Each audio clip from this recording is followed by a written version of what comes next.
ബന്ധങ്ങൾക്കൊക്കെ ആയുസ്സില്ലാതെ വരുന്നത് എന്താണെന്നറിയോ?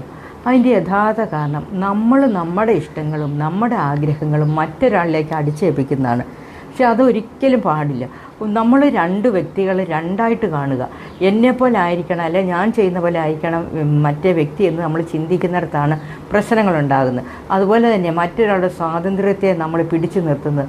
അവർക്ക് അത് ചെയ്യാൻ പാടില്ല, ഇത് ചെയ്യാൻ പാടില്ല, അങ്ങനെ ചെയ്യാവുള്ളൂ, ഇങ്ങനെ ചെയ്യണമെന്നൊക്കെ നമ്മൾ ഓരോ നിബന്ധനകൾ വെക്കും. ആ നിബന്ധനകൾ മറ്റുള്ളവരുടെ സ്വാതന്ത്ര്യത്തെ ഹനിക്കുന്നതായിരിക്കല്ലോ ഒരിക്കലും.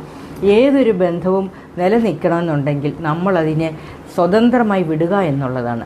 ആ സ്വാതന്ത്ര്യത്തിൽ ഉടലെടുക്കുന്ന ബന്ധം, ആ സ്വാതന്ത്ര്യം കൊണ്ടുണ്ടാകുന്ന ഒരു ആത്മാർത്ഥം, അത് മാത്രമേ നിലനിൽക്കുകയുള്ളൂ. അല്ലാതെ നമ്മൾ പൊസസീവായിട്ട് ഒരാളെ പിടിച്ചമർത്തി നമ്മളിലേക്ക് ചേർത്ത് നിർത്താൻ ശ്രമിച്ചാൽ അത് എത്ര നമ്മൾ മുറുകെ പിടിച്ചാലും അത് വിട്ടുപോകുക തന്നെ ചെയ്യും.